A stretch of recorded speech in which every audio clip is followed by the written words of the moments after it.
18h politique continue avant de rejoindre notre invité Florian Philippot qui est sur le plateau. Bonsoir. Bonsoir. On fait un point sur les principaux titres de l'actualité de ce dimanche avec Yannick Ezard. Bonsoir Yannick. Bonsoir Audrey. Le suspense touche à sa fin à Cannes. Le jury a monté les marches. C'était il y a quelques instants. Il s'apprête maintenant à remettre la très convoitée Palme d'Or notamment. Tout le palmarès ce sera à suivre sur iTélé avec nos journalistes envoyés spéciaux à Cannes. Une infirmière a-t-elle voulu donner la mort à ses patients? La question se pose à Lille après que nous ayons appris qu'une aide-soignante a été mise en examen pour tentative d'assassinat et d'empoisonnement. Au moins 4 de ses patients ont frôlé la mort. Perfusion débranchée, mauvais produits injectés. À l'origine, possiblement un conflit entre la direction de l'hôpital et son employé qui aurait voulu se venger. Les remboursements au FMI ne seront pas faits, il n'y a pas d'argent pour le faire. Déclaration du ministre de l'Intérieur grec aujourd'hui. En juin, la Grèce doit normalement rembourser 1,6 milliard d'euros au Fonds monétaire international, mais elle n'en a pas les moyens. Le gouvernement préférerait plutôt payer les retraites et les salaires de ses fonctionnaires. Et puis Nico Rosberg crée la surprise au Grand Prix de Monaco en Formule 1. Tout le monde attendait la victoire de Lewis Hamilton, parti en pole position. Mais le pilote Mercedes a dû s'arrêter au stand suite à un accrochage. Résultat, Nico Rosberg et Sébastien Vettel en ont profité pour lui passer devant. Voilà Audrey, c'est à vous. Merci beaucoup Yannick. On va donc débuter l'interview de Florian Philippot. Florian Philippot, 33 ans, vice-président du Front National, député européen. Est-il un homme trop pressé? Pas un jour sans qu'on ne vous voie, qu'on ne vous entende. Ce qui vous vaut non seulement des railleries, mais aussi des inimitiés. Parce que quand le numéro 2 du parti s'exprime, c'est vous, vous cognez fort, tellement fort que vous en venez parfois à faire de l'ombre à Marine Le Pen et que certains considèrent que sans votre influence, eh bien, le menhir, c'était l'un des surnoms de Jean-Marie Le Pen, aurait été traité différemment. Certains disent par exemple que Marine préside et que Florian dirige. Alors Florian Philippot, est-ce que vous êtes un homme pressé? Je ne suis pas un homme pressé. Moi j'ai rejoint, pour vous répondre très clairement, Marine Le Pen en 2009 puis en 2011 au Front National. Je travaille avec elle et bien d'autres, évidemment, dans la ligne qui est celle de Marine. Et si ça n'était pas cette ligne-là, je ne serais pas venu. Voilà. Donc moi, mon objectif, il est simple. Il est unique, c'est de faire entrer Marine Le Pen à l'Élysée le plus vite possible, et donc en 2017. Alors pressé en ce sens, parce que je pense que la France ne peut plus attendre. Je pense que la France est dans une situation si catastrophique qu'il faut maintenant se dépêcher. Si elle est à l'Élysée, vous qui êtes aujourd'hui son numéro 2, vous serez où? À Matignon? Mais je serai, vous savez, vous connaissez la Constitution française, c'est la présidente de la République qui décide, et donc je serai là où je peux être utile. Vous vous projetez? Vous avez de l'imagination. Moi, j'ai envie d'une tâche exécutive parce que j'ai envie d'être le plus actif possible et le plus utile possible à mon pays. Mais encore une fois, ce sera la présidente de la République d'en décider. On n'y est pas encore, on a encore du travail. Il reste 2 ans avant l'élection présidentielle, mais nous sommes à des niveaux extrêmement élevés et dans une grande dynamique qui nous laisse penser que tout est possible. On va en parler dans un instant avec le dernier sondage publié par Le Parisien. Est-ce que vous êtes un homme, à défaut d'être pressé, est-ce que vous êtes un homme blessé? Parce que vous êtes très attaqué, y compris sur votre personne, dans ce qu'elle a de plus intime. Non, je ne suis pas blessé, honnêtement. Oui, j'ai entendu les attaques. Vous évoquez, on va le dire, vous évoquez Jean-Marie Le Pen, essentiellement. Oui, on va l'entendre. Ces derniers temps. Oui, ma agonie d'injures et d'insultes. C'est pas très grave, je veux dire, tout ça coule sur moi comme l'eau sur les plumes d'un canard, comme je dis souvent, mais c'est vrai, parce que la motivation, le moteur, je veux dire, le carburant qui est là, c'est le carburant patriote, c'est le carburant français, et il est suffisamment puissant pour me donner de la motivation tous les jours. Et puis vous savez, je fais le tour des fédérations du Front National chaque week-end, quasiment, chaque semaine, je vois des centaines de militants, je vois leur sourire, je vois leur énergie, leur enthousiasme, leur dynamisme, et ça remplit les cœurs. Ça remplit les cœurs, ça remplit les âmes, et ça nous permet d'aller au combat chaque jour avec encore plus d'énergie. Est-ce qu'on peut être, comme vous, passé par Louis le Grand, par HEC, par l'ENA, c'est-à-dire et on vous en félicite évidemment, faire partie de ce que le Front National stigmatise souvent comme étant l'élite. D'ailleurs, Jean-Marie Le Pen vous surnomme assez méprisamment l'énarque. Vous êtes aussi, et vous le revendiquez, gaulliste. Vous considérez que la référence ultime, c'est le général de Gaulle. Vous avez été tenté par le chevènementisme. Vous avez entendu laisser couler à votre oreille le chant de Jean-Luc Mélenchon contre le traité de Lisbonne. Bon. Vous étiez très jeune, hein, on peut se chercher. Effectivement, non, mais j'ai soutenu le nom, mais pas particulièrement Jean-Luc Mélenchon. J'ai soutenu le nom en 2005 à la Constitution européenne. Oui. Est-ce qu'on peut, mais il me semble que vous avez assisté à des meetings. J'ai assisté à beaucoup de meetings du non, dont un où Mélenchon s'exprimait effectivement. Alors, est-ce qu'on peut cumuler tout ça et avoir, sans trop de soucis, les fonctions que vous avez au Front National ? Il y a beaucoup de questions, beaucoup d'aspects. Non, mais c'est votre profil. Est-ce que votre profil correspond à ce qu'on s'imagine d'un dirigeant de premier plan du Front National ? Vous êtes numéro 2 du Front National. J'ai un fil conducteur qui est le même depuis mon engagement politique, qui remonte en tout cas ma conscience politique, on va dire, depuis que je suis très jeune.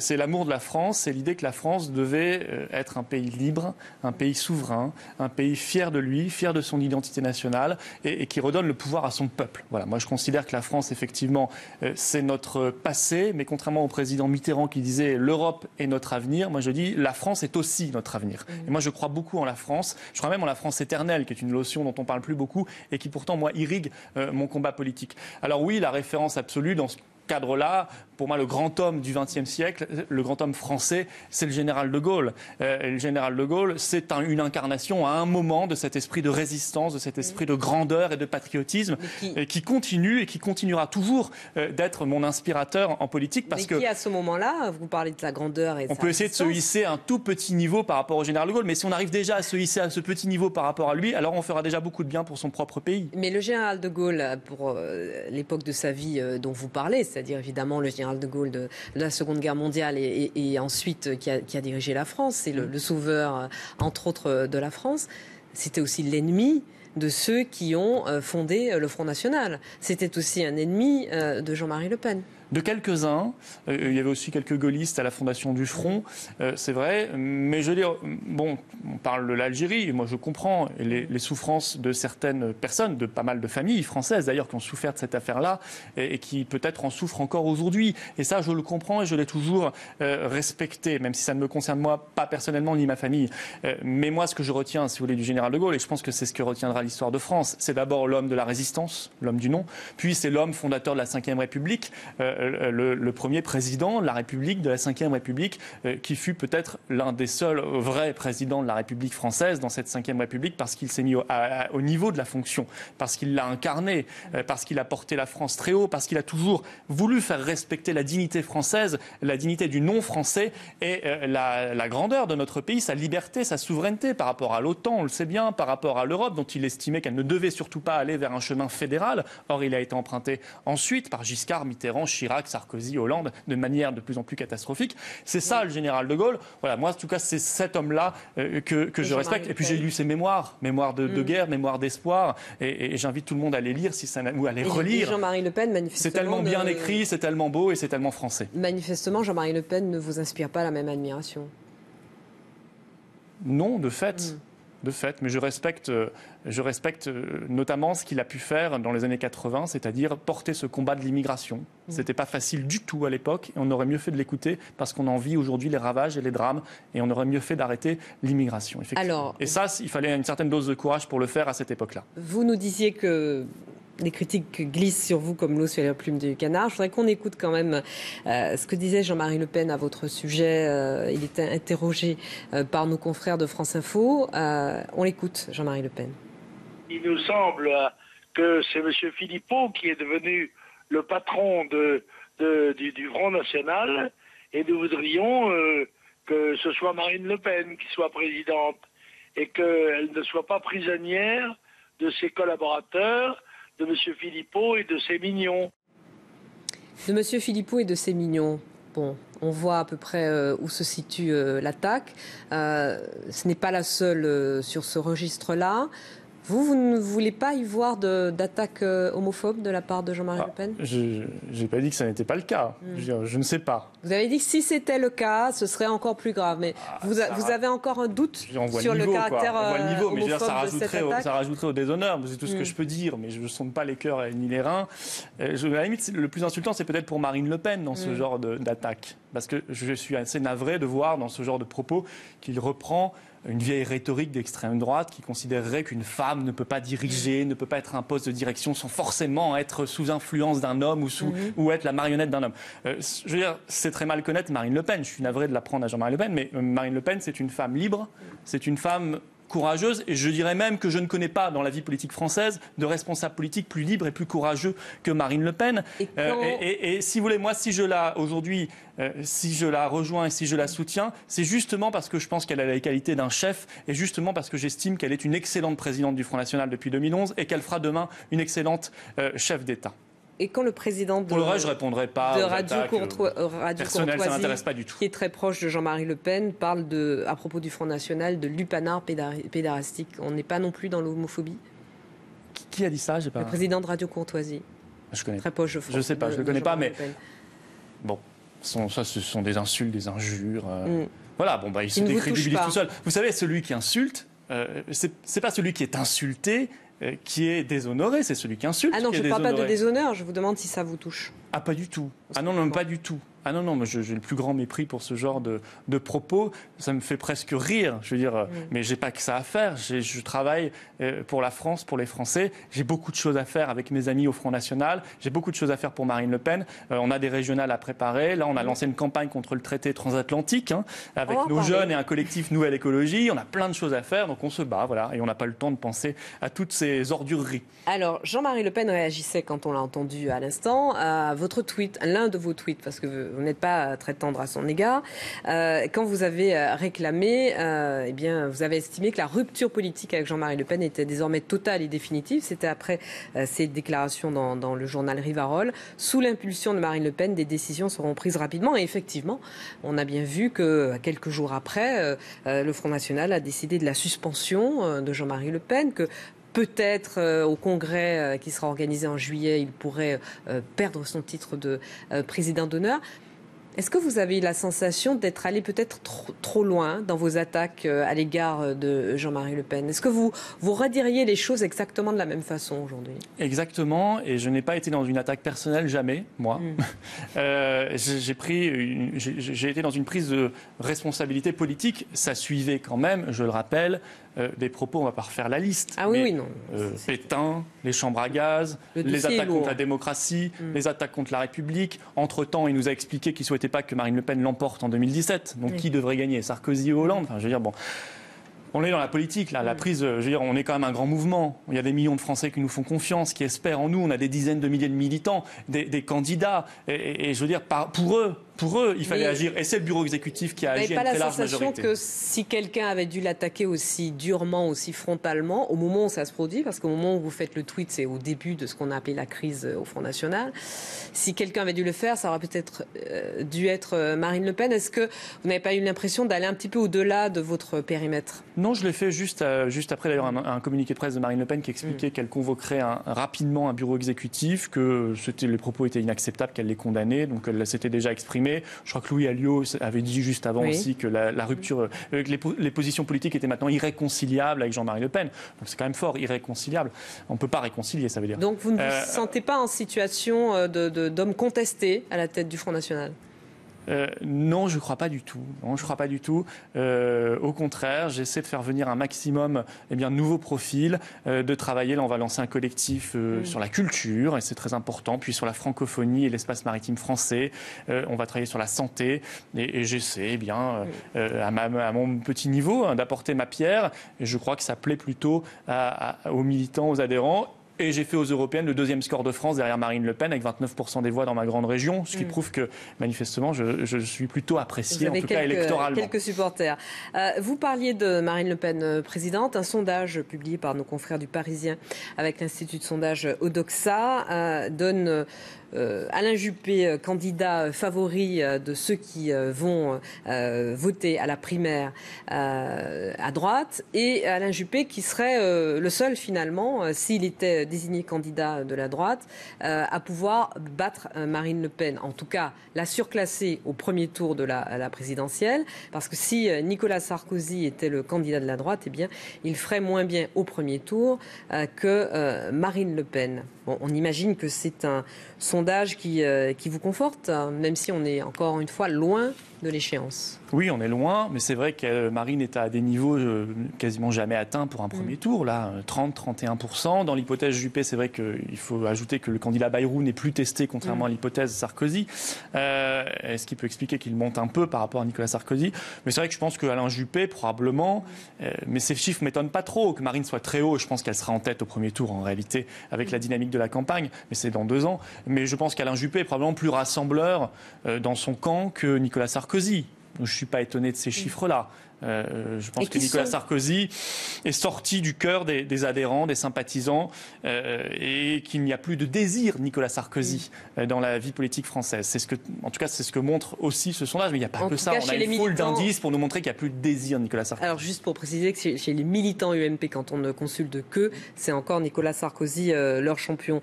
Qui sont ces 30% qui se porteraient sur le nom de Marine Le Pen? Ce ne sont pas forcément que des électeurs aujourd'hui du Front National. Qui sont ces Français que vous convainquez? Non, ce sont des Français patriotes qui se disent, écoutez, peut-être qu'ils ont testé un jour le PS, un jour l'UMP, et qui se disent, on va tester Marine Le Pen, on va lui laisser une chance. Ça a l'air de plutôt se passer bien dans leur ville, dans leur commune. Mais pas au sein du parti. Pardon? Pas au sein du parti. C'est-à-dire? Du Front National.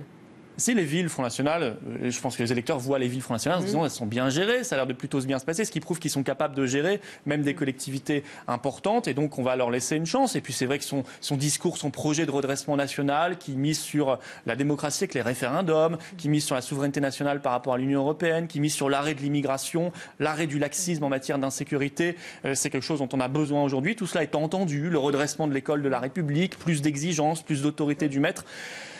Une écologie refondée, fondée sur la consommation sur place, là où on produit, c'est-à-dire la vraie écologie. Tout ça, ça parle aux Français. Je pense qu'on est à 30% aujourd'hui. Pourquoi pas demain 35 ou 40% au premier tour? Peut-être pas demain à 35 ou 40%, parce que vous n'arrivez toujours pas à convaincre les Français que la sortie de l'euro serait la solution à tous les maux de la France et que ça ferait redémarrer notamment l'économie française. C'est un point du projet économique. C'est vrai que notre projet économique, il est résumable en 2 mots. C'est la souveraineté économique, avec tout ce que ça comporte. Donc le budget, la monnaie, bien sûr, les frontières, le patriotisme économique. Et en même temps, et ça va ensemble, sinon on ne peut pas faire l'un sans l'autre, le soutien à ceux qui créent l'emploi. Les jeunes entrepreneurs, les jeunes pousses, les PME, les PMI, l'artisanat. Et ça va ensemble. Tout ça en sortant de l'euro. Tout ça en sortant de la zone euro. Non, l'euro, c'est un des instruments. Parce que c'est vrai qu'aujourd'hui, on souffre énormément de l'euro. Enfin, je ne sais pas si les Français ont vu. Mais on en sort ou pas de la zone euro? Mais oui, vous avez changé d'avis sur la question? Mais il faut le faire, je pense, de manière concertée. Il faut organiser une dissolution concertée de cette monnaie qui est un échec total et venir à la situation que connaissent 95% des pays du monde, ce qui est quand même la norme totale dans le monde, c'est-à-dire une monnaie nationale. Une monnaie nationale, c'est un extraordinaire. Il suffit de traverser la Manche pour voir un pays qui a une monnaie nationale. Il suffit d'aller en Suisse pour voir un pays qui a une monnaie nationale. Il suffit d'aller au Danemark, en Suède, et ça marche toujours mieux que dans les pays de la zone euro. Je ne sais pas si les Français ont vu, mais on a révisé à la baisse la croissance 2014 de la France, finalement, à 0,2%.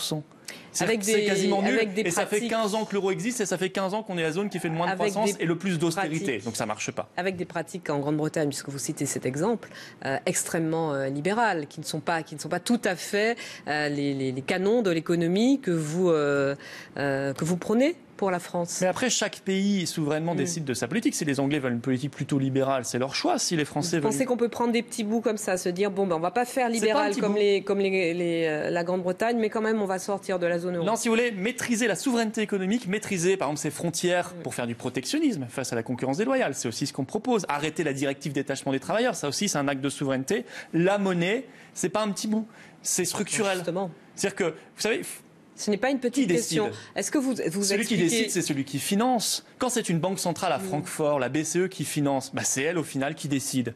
Donc on peut s'agiter, on peut faire comme l'UMP et le PS du théâtre en disant on va jouer sur l'indemnisation chômage, les emplois aidés, enfin des cotères sur les jambes de bois. Mais c'est pas ça qui va résoudre le chômage et relancer l'industrie et l'emploi en France. Il faut faire du structurel. On peut faire aussi ce que fait Mario Draghi à la tête de la BCE, qui est justement de réinjecter de la monnaie, de relancer les économies européennes avec son plan de relance, avec des taux d'intérêt extrêmement bas. Et là, finalement, on se rend compte que le fait d'appartenir à la zone euro, c'est plutôt un avantage. Et est-ce que vous allez arriver à convaincre les Français, notamment à la droite de l'échiquier, qui se posent des questions concernant les candidats de l'UMP, que vous pourrez porter le projet économique le plus crédible? Oui, parce que si vous voulez, en face, que proposent-ils? Ceux qui disent qu'il faut continuer dans l'euro. Bon, on a déjà avancé sur un point, c'est qu'il y a encore 1 ou 2 ans, ils nous expliquaient que l'euro était un succès. Aujourd'hui, plus personne ne le dit. Mais ils nous disent c'est effectivement un échec, mais on ne peut pas en sortir. Alors là, c'est la théorie de l'apocalypse, qui est complètement fausse,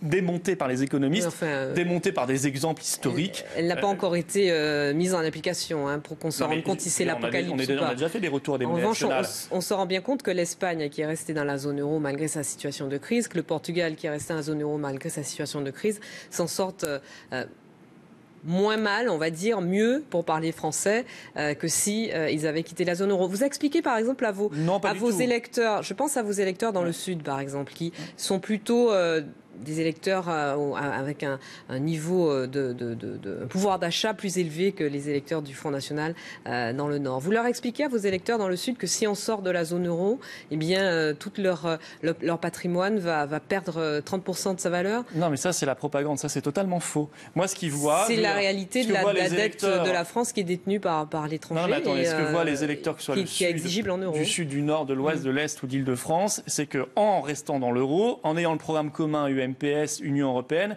alors on a l'austérité à vie. Parce que l'austérité, ça va ensemble. Ça va avec le maintien artificiel de l'euro. On est en austérité en France. Oui, on est en austérité. On est dans une politique d'austérité en France. Quand on projette, par exemple, de plus rembourser les fauteuils roulants, quand on projette de continuer de dérembourser les médicaments, quand on projette de continuer à geler les fonctionnaires, les retraités, les pensions, etc., c'est de l'austérité. Et ceux qui disent l'inverse ne vivent pas la réalité de ce que vivent les Français. Mais si vous voulez, si on continue avec l'euro, alors il faut expliquer aux Français qu'on continuera donc avec cette politique d'austérité, qu'on continuera à d'avoir une manette pour gérer notre économie. Et vous dites l'Espagne et le Portugal, mais l'Espagne et le Portugal n'ont même pas encore retrouvé leur niveau de PIB d'avant la crise. Donc c'est catastrophique. On voit bien qu'en Espagne, on est à quasiment 25% de chômage. On a eu une désindustrialisation massive. L'Allemagne a aspiré l'industrie de ces pays et aussi l'industrie française parce que l'euro est adapté à un seul pays dans la zone euro, c'est l'Allemagne. En réalité, c'est un projet allemand, donc c'est normal que ce soit adapté à l'Allemagne. Alors moi, je dis, regardez ce qui marche dans le monde. 95% des pays ont une monnaie nationale. Il y a cet aspect de monnaie nationale, mais il n'y a pas que ça.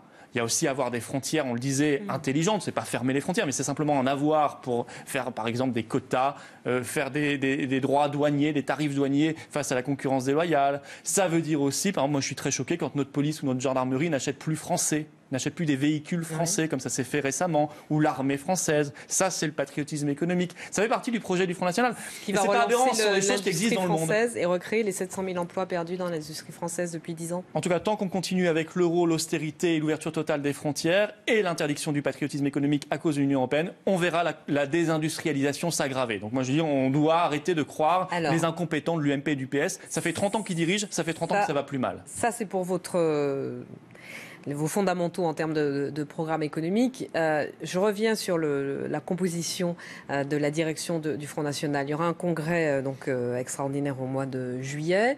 Vous vous êtes exprimé, on l'a vu tout à l'heure par ce tweet, sur la séparation très nette qu'il faut faire avec Jean-Marie Le Pen. Est-ce qu'il faut que Jean-Marie Le Pen, à l'occasion de ce congrès, soit déchu de son titre de président d'honneur ? Oui, c'est-à-dire que c'est un congrès par correspondance où sera proposé à l'ensemble des adhérents une série de réformes des statuts du Front pour les moderniser, les professionnaliser, pour en faire vraiment... Vous savez, il y a eu l'étage de la fusée à 15%, on est passé là au deuxième étage à 25%, il faut maintenant faire décoller le dernier étage pour mettre Marine en orbite élyséenne. Voilà. Alors parmi ces réformes, il y aura la suppression de la présidence d'honneur, mais ce sera un des points. Il y aura aussi plus de démocratie interne, il y aura aussi une refonte, une modernisation des instances du Front pour que ce soit plus efficace, plus modelé à la présidentielle de Marine Le Pen en 2017. Et oui, bien sûr, et j'appellerai, comme tout le monde, et à l'initiative, bien sûr, sera de Marine Le Pen, à ce que les adhérents votent pour cette réforme statutaire, parce que ce sera un plus pour un Front National plus rassembleur, plus moderne, plus professionnel. Suppression du président d'honneur, donc éjection de Jean-Marie Le Pen. Enfin, il n'y aura plus de président d'honneur. Voilà. Oui, j'ai bien compris. Changement de nom. N'étiez pas opposé? Non, c'est pas une priorité, ça. Je veux dire, on a beaucoup de choses à faire. Puis je veux dire, quand je vois... Oh, je le dis, c'est pas sacré, c'est pas tabou. Oui. Un nom de parti politique, mon Dieu, ça n'a rien d'extraordinaire. Mais en tout cas, là, c'est pas du tout une priorité. On a beaucoup d'autres travail, d'autres tâches à faire avant. Mais quand je vois le spectacle des Républicains, c'est-à-dire l'UMP, qui sont déjà devant la justice pour leur nom, un nom assez ridicule qui ne plaît pas, qui ne convainc pas, même pas la base de l'UMP, qui fait furieusement penser à l'obsession américaine de Sarko l'américain, qui n'a pas été chercher ailleurs son nom que dans un parti politique américain. Voilà, il ne manque plus que le PS se renomme les démocrates et la boucle sera bouclée. Je veux dire, tout ça est ridicule. Quand je vois ça, je me dis qu'on peut éviter ce spectacle. Mais comment on peut convaincre que le Front National a changé? On sait effectivement qu'on a évincé Jean-Marie Le Pen, si on ne fait pas l'inventaire du Front National et si on ne change pas de nom.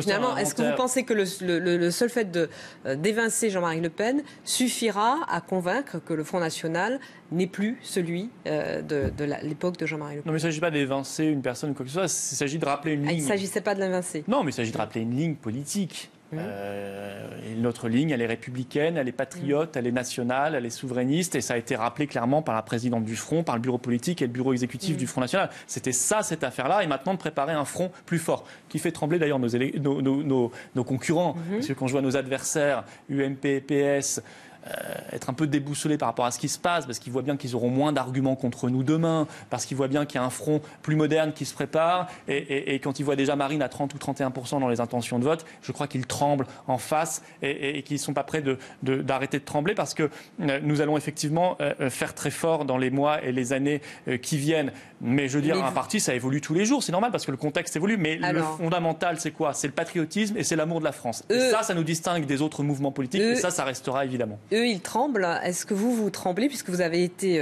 très choqué manifestement par les propos de Jean-Marie Le Pen, par la ligne incarnée par Jean-Marie Le Pen? Est-ce que vous tremblez quand vous voyez, par exemple, ce tweet qu'on va voir s'afficher de Marion Maréchal Le Pen à propos du procès Ziad Bouna, ou que vous entendez les propos de Marion Maréchal Le Pen, qui sont plus côté, on va dire, FN canal historique que FN canal gaulliste?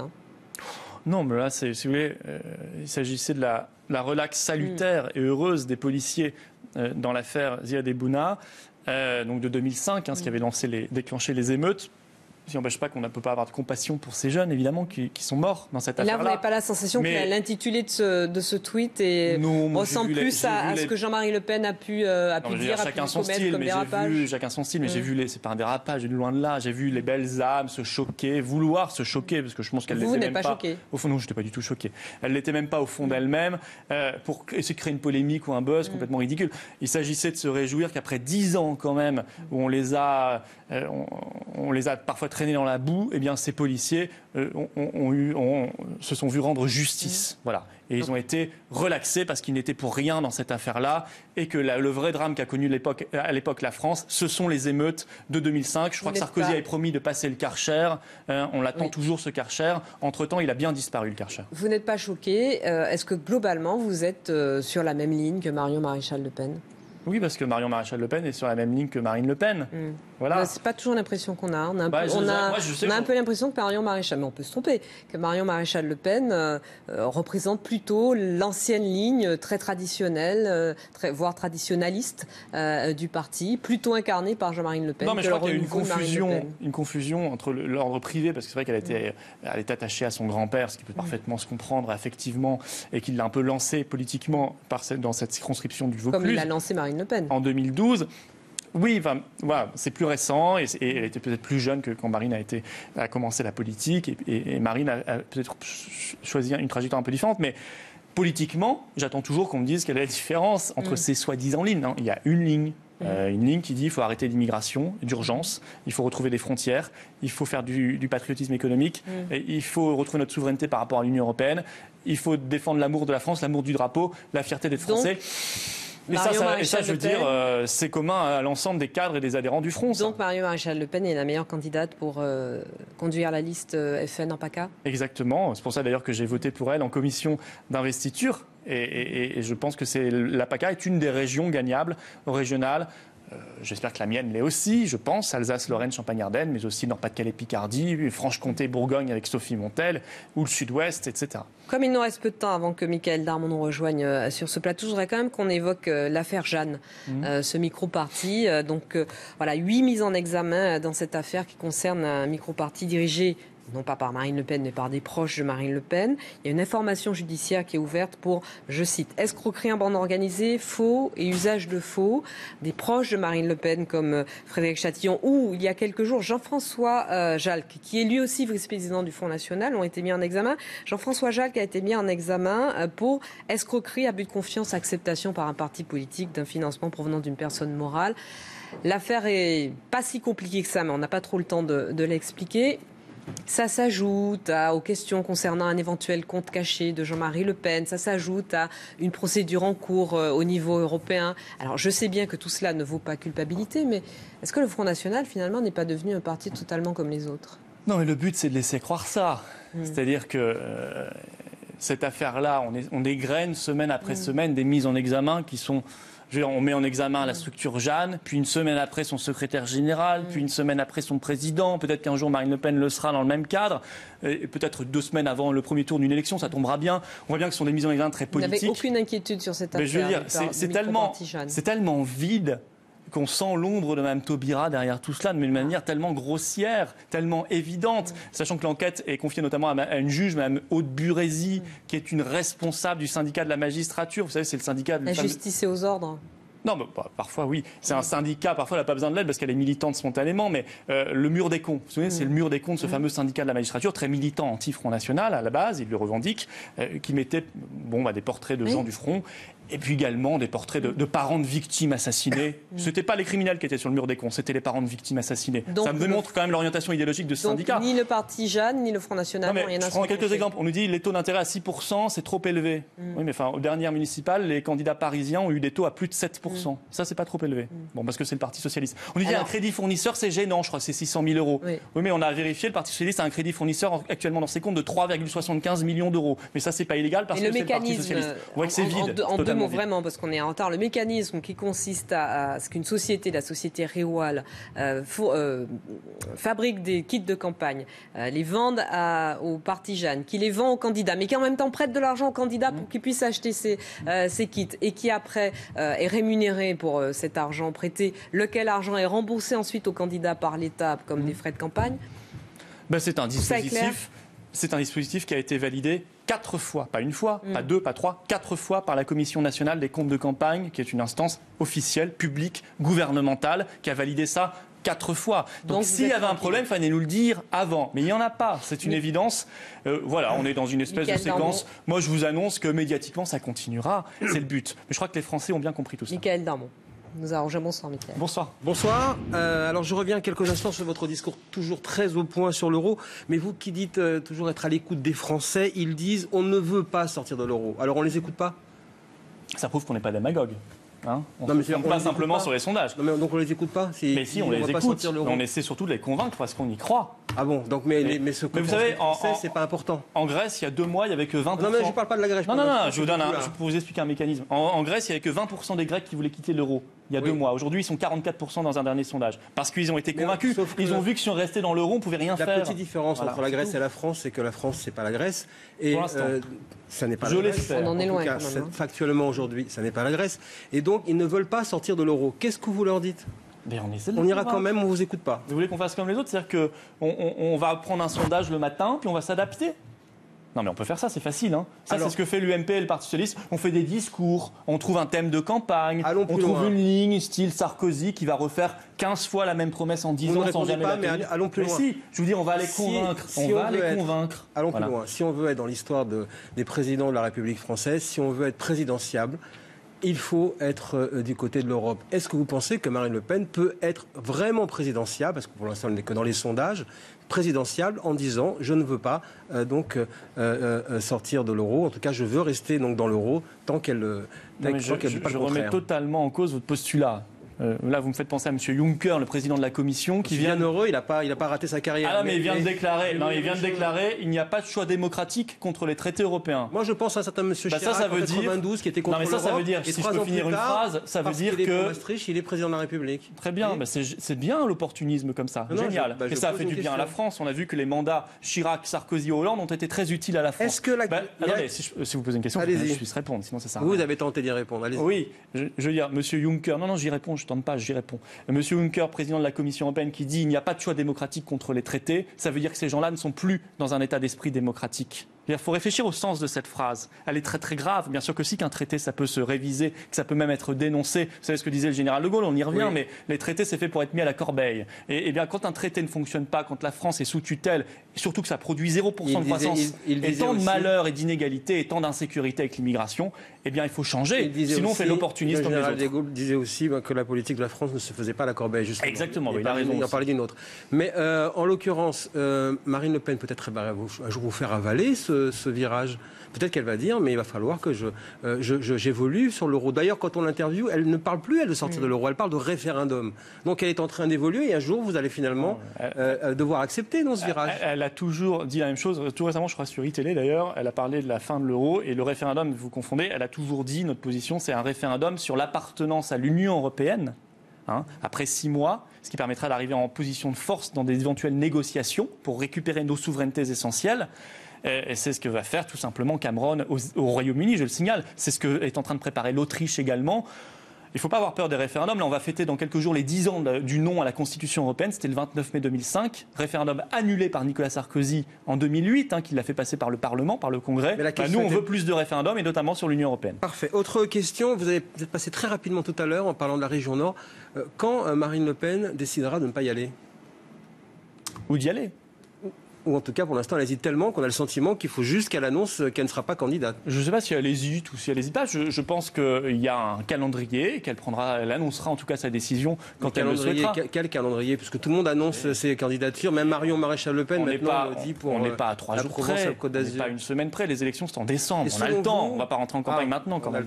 Et selon vous, quelle décision devrait-elle prendre ? Moi, j'ai toujours estimé, j'ai toujours conseillé de plutôt y aller. Mais après, c'est à elle de prendre sa décision. Moi, je considère évidemment qu'elle serait la meilleure candidate, qu'elle est très attendue sur place et qu'on a une vraie chance d'emporter cette belle région, puisque j'en viens, Nord-Pas-de-Calais, Picardie. Voilà. Et dernière question, elle hésite pourquoi ? Parce qu'en cas de défaite, elle arriverait un peu estropiée en 2017 ? Non, je crois qu'elle réfléchit, pas pour cette raison-là, mais elle réfléchit parce que c'est une responsable politique qui ne prend pas comme ça une décision aussi lourde en 3 secondes. Il y a des implications et il faut y réfléchir et réfléchir aussi à son projet éventuellement. Donc la défaite est possible ?